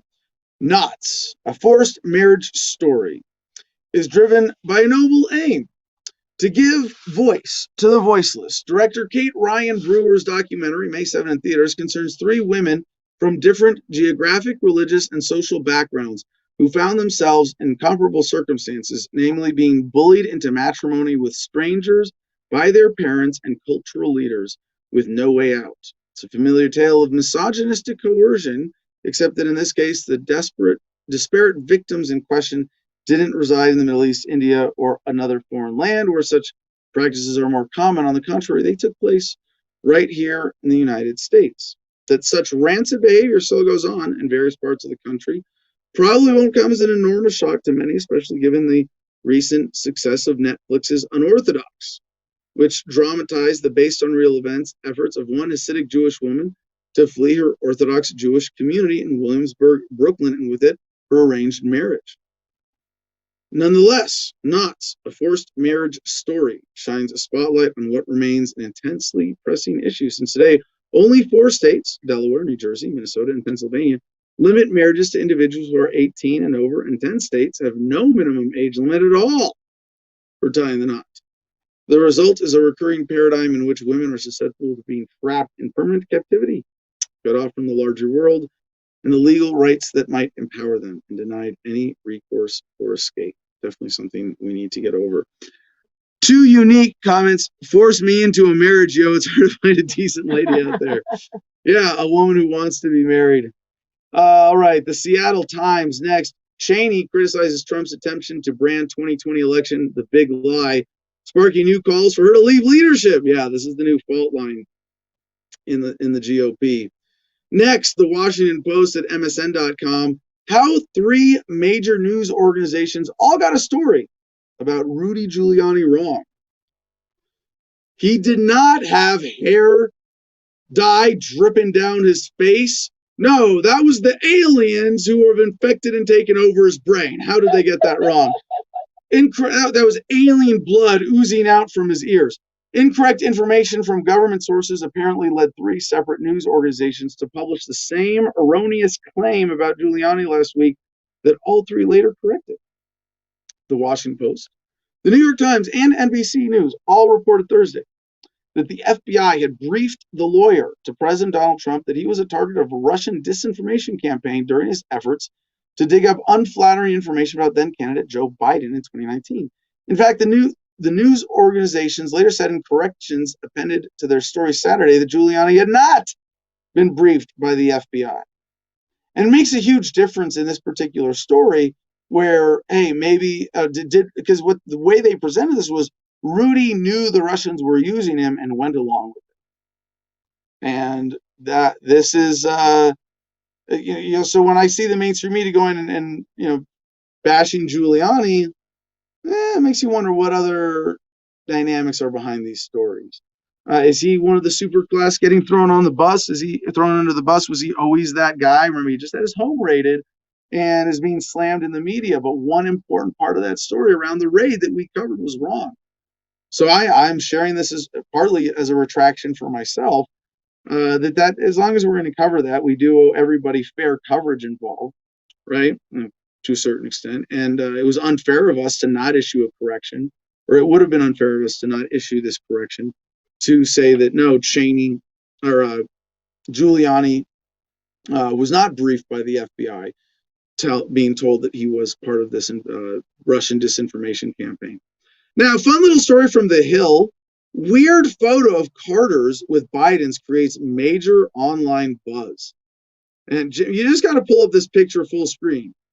It is just strange. A picture of what appears to be a pint-sized version of the Carters posing with the jumbo-sized Bidens is triggering a gigantic reaction online.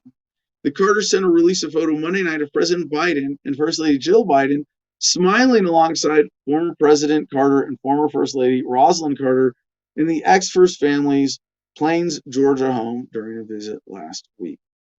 But the seemingly funhouse perspective of the snapshot, which made the current executive mansion residence look humongous, and the 96-year-old former commander-in-chief and First Lady appear minuscule, left many observers baffled.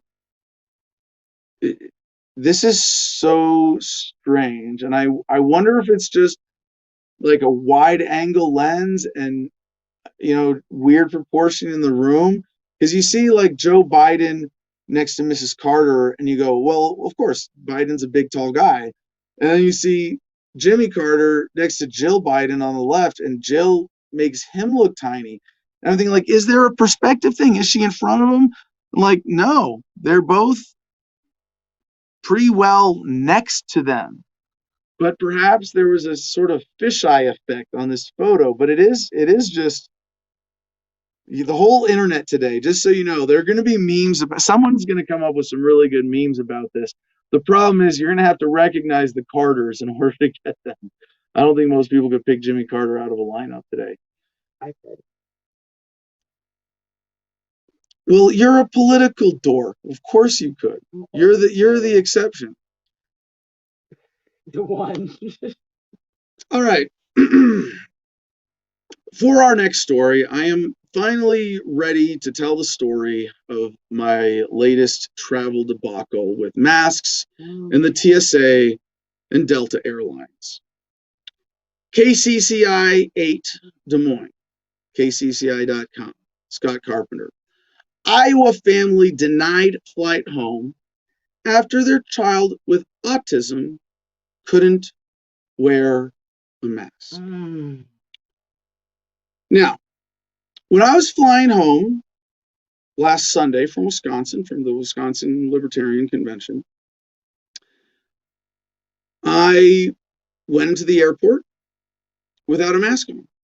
Nobody said anything until I went to the Delta kiosks to check in, not to approach another person, standing 6 feet away from anyone, no mask, waiting for the next kiosk to open up.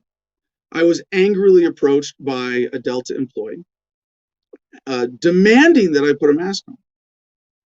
not asking if I have a medical exemption, not offering help, just demanding that I put a mask on. No politeness, no customer service, even if this was a legitimate policy and necessary. Hey, man, do you need a mask? Yeah. How hard is that? Not hard. Just don't be a dick about things, right? You're Delta Airlines. Do you really have to rub it in our noses? That you're part of the airline oligopoly and you can give us shitty service and people are still going to fly with you? Do you really have to be dicks like that all the time? So then a supervisor approached and I had my hands full. So I, put down my things and I said, okay, I'm going to put on a mask to check in, but because I have a medical exemption, I'm not going to wear it besides that. So put it on, checked in, took it off, walked to the TSA line, talked to someone there, said, hey, do you have a mask? No, I have a medical exemption. No problem. I go into the TSA line. Delta employee comes into the TSA line, pulls me out. Sir, doesn't say why. Sir, you need to come with me. If you have a medical, and then I got pulled back to the check-in desk. I'm going to catch a flight. I'm like, hey, if they leave without me and this is on you. Then got to talk to the supervisor again. We're going to have you talk to a doctor. So I know I don't need to talk to your doctor. I have a medical exemption. I know what it is. You're asking me to disclose personal medical information in order to fly go through the government TSA checkpoint, fly on your plane. No, I would like Delta Airlines to not pretend that my medical privacy doesn't exist or that my medical condition is subject to your doctor's judgment. Bullshit. So I called the cops on Delta. I waved. There was a cop walking around the lobby there. I waved him over and said, hey, man, I've been sitting here for 15 minutes. My right to go through this airport without a mask as someone with a medical exemption is not respected. And the cops here actually tried to play the private security line because they didn't say we're going to enforce you wearing it walking around. They said Delta's a private company. They won't let you fly without a mask. I said, look, fine. I'll wear the mask to get through this because I was actually in a hurry to get to my flight. Go through the TSA checkpoint. By the way, what's your, can I have your ID? Can you pull your mask down while you're face to face with me so I can verify? It's absolute nonsense. And the rest of the time, I just wore it. Even then, I wore it with my nose out. Nobody said anything. That's okay. Until I got on the plane. And they had a cop. Delta had one of the airport cops follow me to the gate. That's messed up. So I have a picture when I got on the plane, or before I got on the plane, give them my ticket before I go into the tunnel. Just look back. It's a cop on a scooter. Like, you need a scooter to keep up with me in an airport? Okay, Paul Blart, really? I think you can outrun this. Really? So, yeah, I'm going to outrun you in the airport and get on my plane. No, so I'm going to get on my plane without a mask so fast you didn't notice. No, not a thing. But I don't want to make anybody's job hard for them. So I put my mask on properly to get on the plane. Get in, I sit down. And my plan is to wear a mask as little as possible for a lot of reasons. But one of them is a legitimate health reason. Okay? So I have food and drinks, and I'm allowed to have my mask off, eat and drink. Well, I'm going to sit and eat and drink for that whole flight then.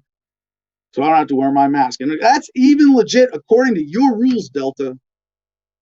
And instead, I start getting harassed by the employees on the airline.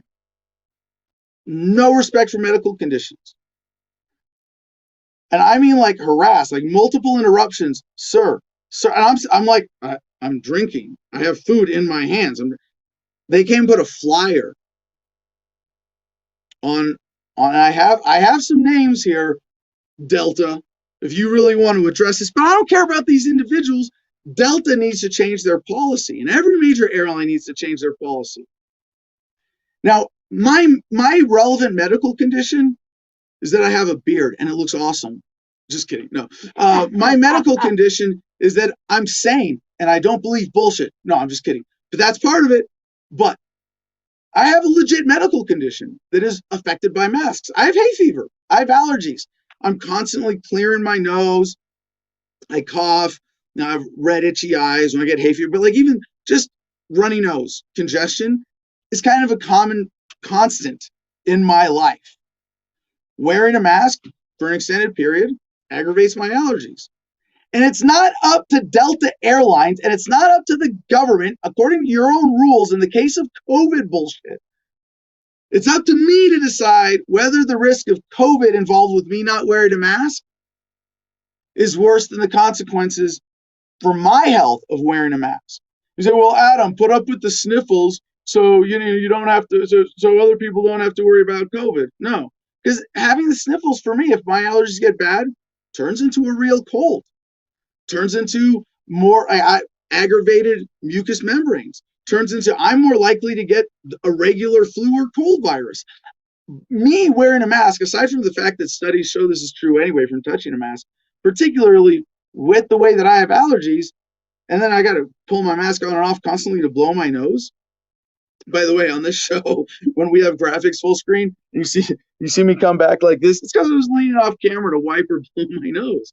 Like, it's just something I live with. It's not a big deal. I can wear a mask. It's a pain in the ass. But it's a greater risk to my health to wear that mask than to not wear it. First domino, Adam's next to rest, eating all the peanuts on Delta Airlines because he doesn't want to wear the mask. They don't give out peanuts anymore because of peanut allergies. No, it's pretzels and biscottis and hand sanitizer. Yeah. So not only that, now I'll come back to the story and how this ended up for me. But back to the Des Moines family. So the Des Moines family said Southwest Airlines refused to let them board their flight home when their son with autism couldn't wear his face mask. Instead of flying into the Des Moines airport on Sunday, the Pitek family said they had to drive home from St. Louis. They said the airline refused to let them into their connecting flight. After a vacation in Florida, Cody and Paige Pitek and their 2 children were set to fly back to Des Moines. During their layover in St. Louis, their 5-year-old son was struggling to wear his face mask due to his sensory processing disorder. Their son is nonverbal, has autism, and a sensory processing disorder.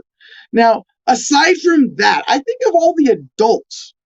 There are a lot of mentally disabled adults who benefit hugely from being able to go out in society, able to interact with other people, to see other people's faces, not a bunch of masks. But now you can't even let those people out of the house. What you are doing, Delta, with your policy is making it harder for people with medical disabilities to travel. And you are doing it deliberately in order to kiss ass to this bullshit government mandate about COVID and the fears of some of your customers who would rather control other customers' behavior rather than protect themselves. You know, if it's cold, if you're cold and it's cold outside, what do? You put on a sweater. You get warm. You don't run around the entire world demanding that everybody else put on a sweater too. You're afraid of a virus? You protect yourself. You don't go around the world demanding that other people imitate your behavior in order to make you feel safer. Nonsense.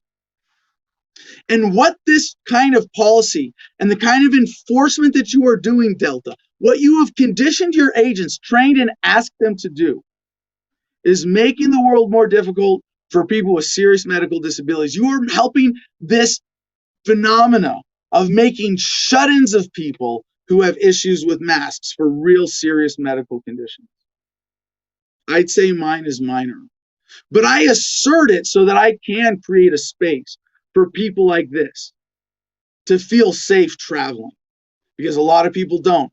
Even right this morning, when I shared this story, someone in my producers club said, that's why I don't travel. Not okay. They forced you into that decision, huh? I don't, he said, that's exactly why I don't travel. Because I have a kid with this problem.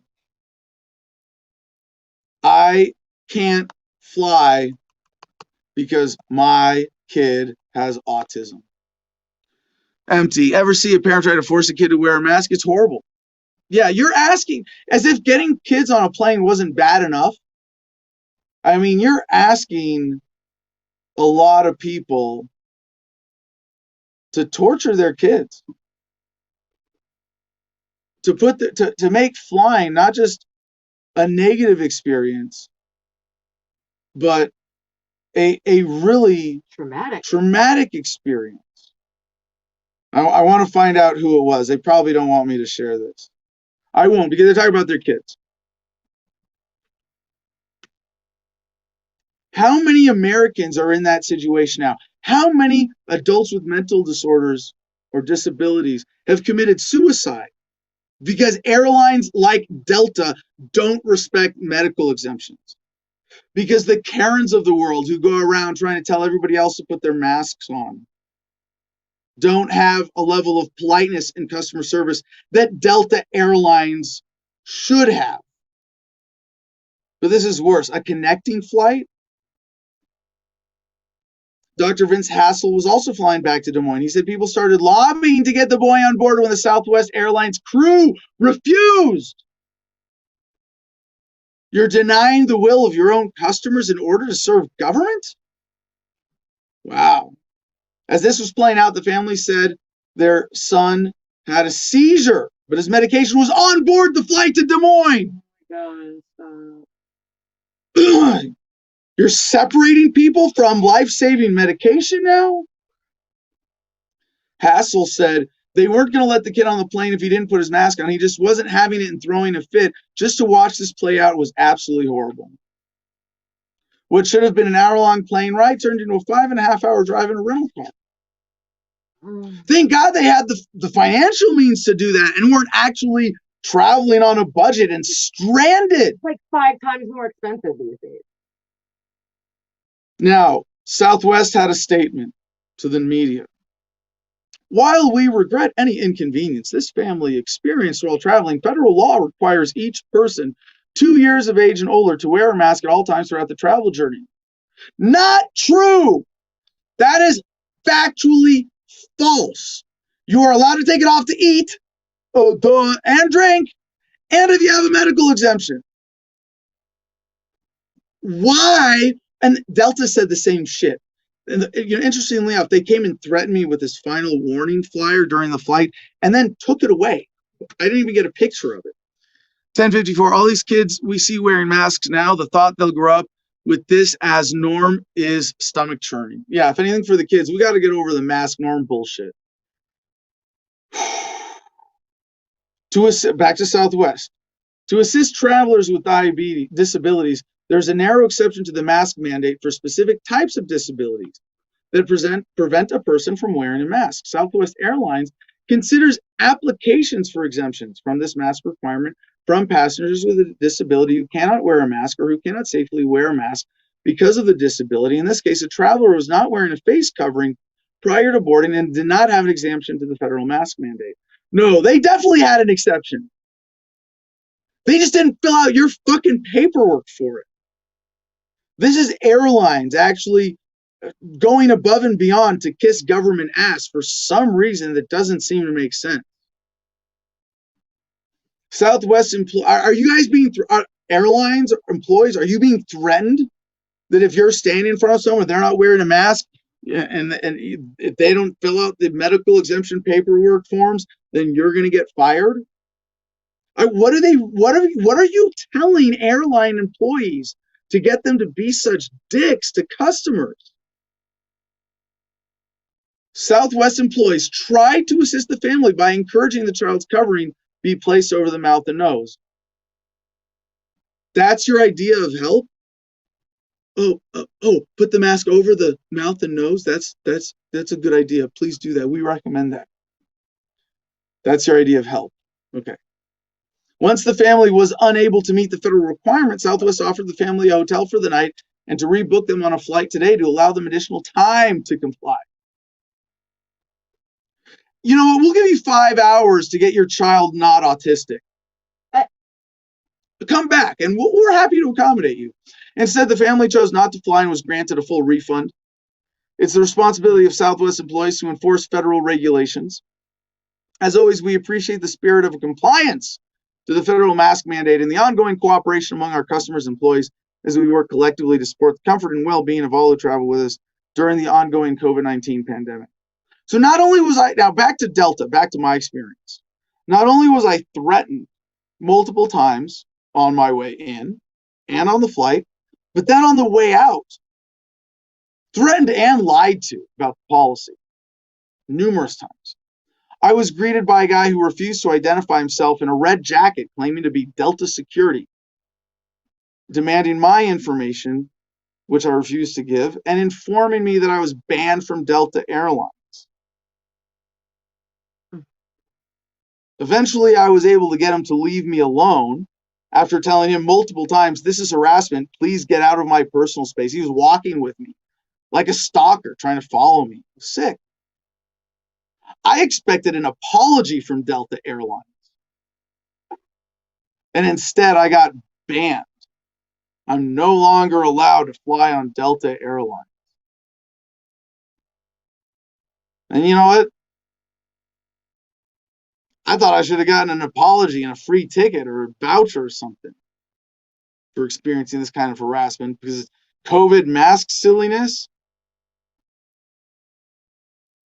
By the way, I put the mask on when I took a nap on the plane too.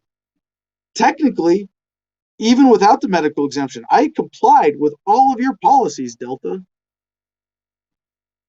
This is sick. And it's not for guys like me. I can handle this. I can fly on other airlines. But for kids with autism, for people with breathing disorders, for people with, for me, yeah, okay. So I get a little more snotty nose if I wear a mask sometimes. Not a big deal, right? Some people have trouble breathing. Some people have anxiety disorders. Like wearing a mask is like, for me, you could, I got to go, well, getting COVID, chance of getting COVID versus certainty of, my allergies getting fucked up and maybe getting a cold. Kind of same scale. My judgment still, not yours, not the government's. It's me and my doctor. And if I don't have a doctor for a situation, it's on me. And you still have to respect that. But you don't. And for people for whom it's like, no, the thing about COVID, negligible. Cost of them wearing a mask, real threat to their health. You know what? Because of people like you, because Delta Airlines, Southwest Airlines, and everybody else out there who's turned into, a petty tyrant in this little bubble of extra authority they've gotten, you are driving COVID suicide trends. You are driving COVID mental health problems. You are making things worse for those people who have legitimate, significant medical problems with wearing a mask, and you are making it harder for them to go out and have normal lives.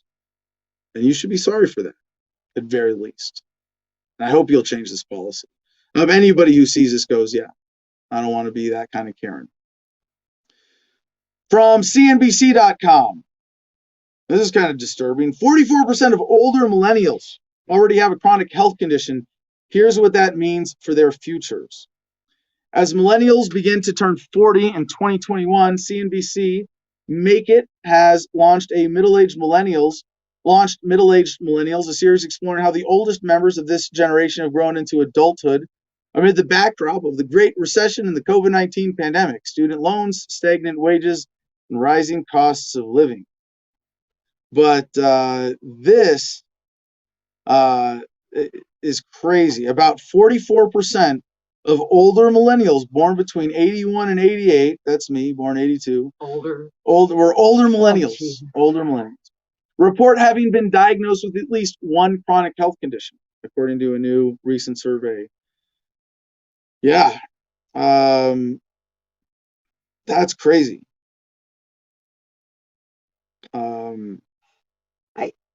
I think, okay, but in comparison to the previous generation, we're overdiagnosing things, wouldn't you say, these days? Oh, I think it's also that we're accepting them. Yeah, I'm going to table this because we got a few minutes left in the show. We could be picking this apart on so many different dynamics. Another practical health bit of information, though, from studyfinds.org. Too much salt disrupts the body's energy production, alters immune cells. There's this Kevin Lewis, the next arrest. In lieu of non-payment of land taxes, rather, he did or did not. It's an excuse to raid the compound and search for other things. Rather, they are there or not. Whether they are there or not. Yeah, okay, point taken. Yes, one more reason to be aware of your salt intake. Dampens the building blocks of the energy making process. So, you have that salty fast food meal and feel lethargic afterwards. It might just be that, so think about this. If you haven't in the past, where is your level of salt sensitivity? At which point, because salt is good and essential, but clearly you can have too much and have a lot of negative effects. Another food-related story. This is fun. I almost saved this for Friday. AP, food of the future. EU nations put mealworms on the menu.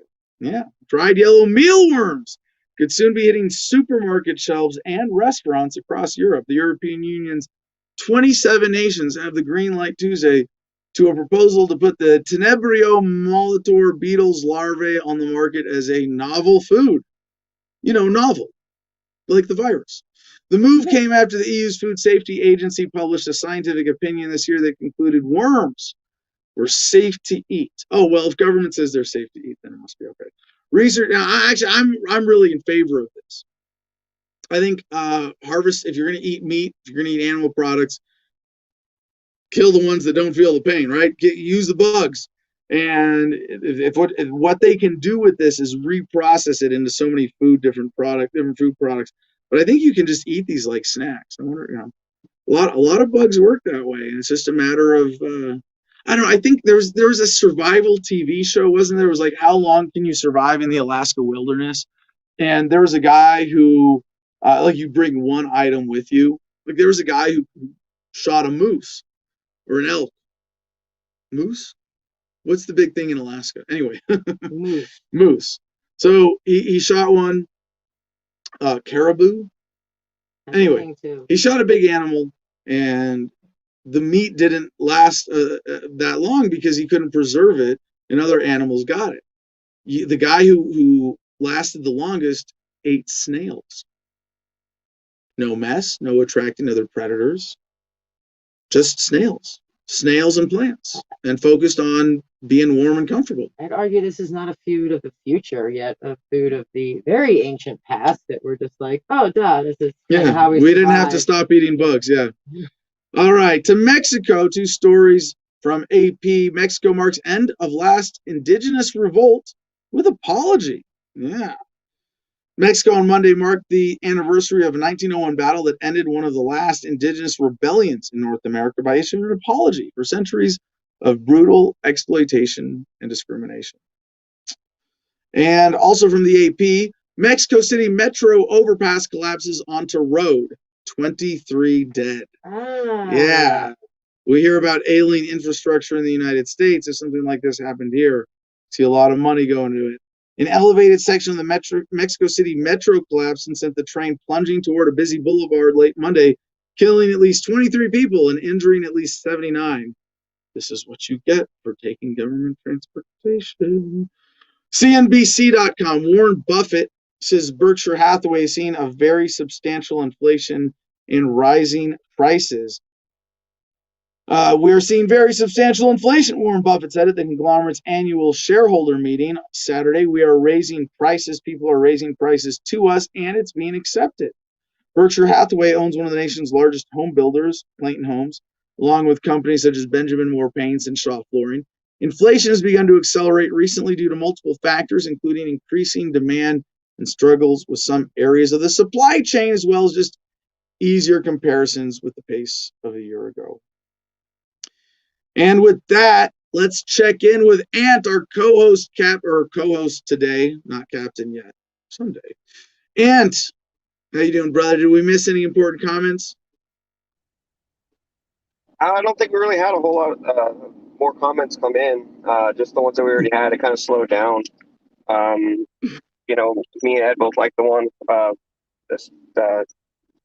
sticking hamsters with a fork. That was a pretty good one. I think that was healthy disrespect, maybe. You just you just posted a picture of did you drive to better service? Kinda. So my work had told me I could take off to do the show today, and then they started calling and bugging me, like, hey, we need this, we need that. So now I'm in the truck, having to All go right. back and multitask here. All right. Well, did you just see this picture of the Cybertruck you posted on the Producers Club? That came across my Facebook feed just a little while ago. I thought that was interesting. Who makes that? Is it Tesla's Cybertruck? Tesla. Yeah, That's the Elon Tesla Musk. Cybertruck. You could put $100 down to reserve it last year at some time. And then Yeah, it was like $100,000 truck. yeah. What's the retail on it? Like $100,000 something dollars. They're already sold out for like. The base model was like 37 up to 100. It was affordable. So the new Corvette that came out, the base model is 54,000, but you can't get them for less than 120. So with the They don't the offer way the base model. right, so there's a shortage of like microchips and everything else, and the shortage of like the production plants have shut down all the cars. So all new cars are like way higher than they're supposed to be. Even used car prices are way higher than they're supposed to be right now. Yeah, that's a weird thing. We've covered that. I want to get back into this because I want to get to like practical understanding of the car market right now. But Ant, who was our contest winner today? So I think we're gonna call it healthy disrespect with poking the hamsters with a fork. I think that All was right. who, Well then, I believe healthy disrespect. I don't know. Sometimes I get confused because people have different like stage names for commenting than they do in the Producers Club. But healthy disrespect, I think is definitely one of our regular commenters. But if not, go ahead and send an email to jim@thefreedomline.com and we will get you plugged into the Producers Club. And thank you so much for joining us today. Thank you guys. All right, Jim, take us home. What's going on? Great show, guys. Let me put this down here. Join us at t.me/Adam versus the man for the few articles. I count 2 articles that we missed today. One of them was skipped. Oh, okay. Well, just for a teaser, because I actually saw this in my own news feed. People should check the link out for this. That dramatic video that was we'll make time for this. It's a 4-minute video. The first minute we can cut. We'll have a fun video to show you tomorrow. Crew of an armored car dodging bullets and making a daring escape from an armed heist. Yeah. Cool video. It was intense. It's pretty crazy. So if you want to go ahead and be cool and check that out ahead of time, t.me/Adam versus man. I don't know why I'm not on the screen right now. If you want to be like either the winner or the defender of our private producers club, you can go to adamversustheman.com, the website that has everything. You can click on the Patreon button. You can check out the levels to support the show. $10 a month will get you access to the private producers club, which will then get you access to 15% off and free shipping for everything that you get in the store that you see before you. You can also get discounts at Cigar Federation, which there's a link for on adamversustheman.com. 10% off with promo code Adam10. Definitely keep yourself connected with Instagram, at the Garden of Freedom, clicking. Oh, I still got Falcor up there, so that's great. We can end the show with his beautiful mug. No, we'll end the Instagram show with the sunset. Check that out at the Garden of Freedom. Very cool pictures and videos to check out there. Thecrypto6.com. Check out their website and click on the codes, scan the codes to donate crypto to help those guys out. And lastly, if you're interested in going off grid or just getting your own house more self-sustaining, more energy efficient, go to gogreenenergyonline.com. It's a great do-it-yourself website, great information resource for all things self-sustaining. Gogreenenergyonline.com. Thank you very much. All right. Thanks so much, Jim, from Good News Network. On this day in history, it was 60 years ago today, 13 volunteer activists called Freedom Riders began their bus trip through the Deep South to protest lingering segregation on public transportation and in restaurants in the U.S., even though 5 years earlier, discrimination against blacks on buses had been declared unconstitutional. So, yeah, you see, even in that, The constitutional declaration by the Supreme Court was not the deciding factor. On this day in 1818, the Anglo-Dutch Slave Trade Treaty outlawed the slave trade for the Netherlands and Britain. On this day in 1846, Michigan ended the death penalty. On this day in 1871, the first professional baseball league, the National League, opened its first season. Ernest Hemingway got the Pulitzer for Old Man and the Sea on this day in 1953. Margaret Thatcher became the first female prime minister on this day in 1979. This day in 1990, Latvia proclaimed the renewal of its independence, ending Soviet occupation. And today is International Firefighters Day. Oh, sorry, on this day in 1994, Israeli Prime Minister Rabin and PLO leader Arafat signed a peace accord regarding Palestinian autonomy, granting self-rule in Gaza and Jericho. And today is International Firefighters Day. First proclaimed in Australia, but now observed worldwide. So if you know a firefighter, you can thank them and surprise them by showing them that you have heard of International Firefighters Day, because I hadn't until just now. Mwah, peace and love, y'all. Choose happiness and be excellent to each other.